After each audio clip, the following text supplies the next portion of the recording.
Hi everybody, welcome to the second half of our tutorial. Now you notice that I've traded out my volumetric clouds for spheres so that I can kind of get some quicker render times. But you notice that with everything cranked around like you like it, you can kind of get that mushroom cloud effect. Um, if you bump your random scale up to like 300%, you're going to have bigger objects, but you're also going to have smaller ones too in relation.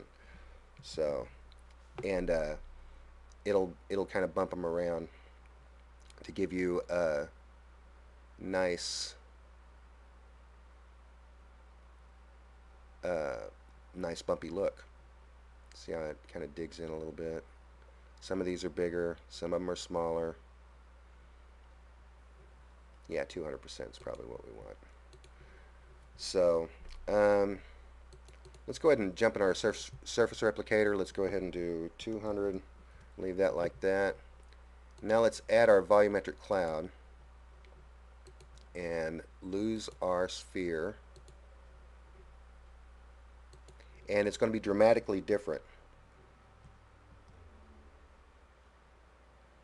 Now we can kind of speed up our render times a little bit if we take out the light, because it doesn't need to calculate the shadows, probably give you a little more render time. But you remember how we were trying to simulate the light going up? This is it's doing that here. On the downside, the bottom one is going to be doing that too.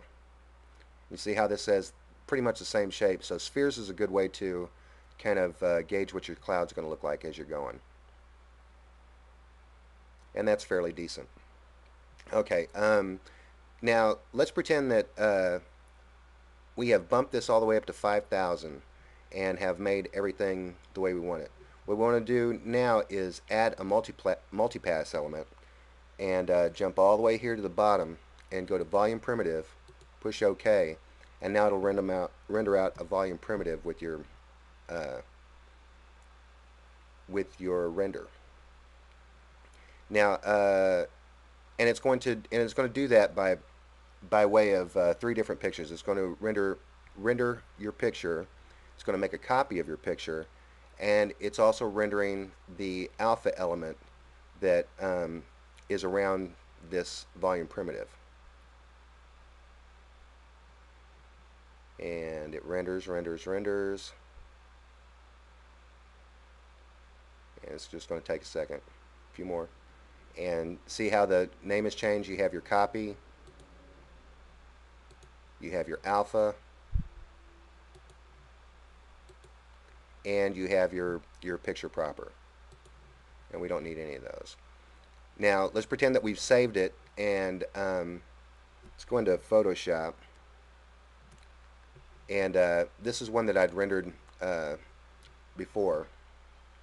And you notice how small the primitive is and how much detail is in the other ones. There's big ones, there's little ones, and everywhere in between.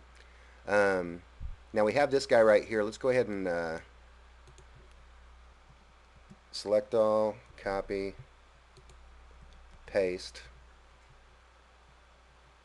and let's select this, select similar, and turn that off. And now invert selection, and now you are in a position to tweak this as much as you want. Let me give you a couple little tips here.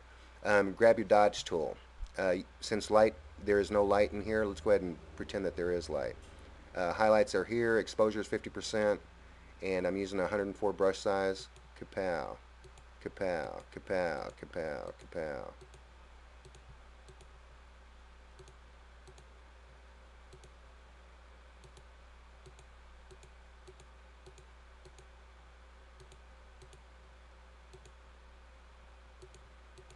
See how you do that? You can also yeah, play with this forever. You can also deselect everything. Go over here.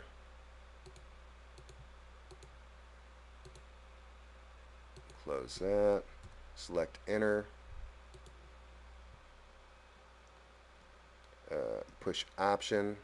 to deselect that part, deselect that part. Let's throw a little blur in there. Motion blur. Yeah, it's a little much. Yeah, 10's fine. And dodge again. Pow, pow. Anyway, you can do. There's a lot of different variations, but for the most part, that's how you can get a good looking mushroom cloud, and make it even better in a different packet in other packages. So, anyway, that's it for this time. I'm Cripeman, and I'll talk to you again later. Bye.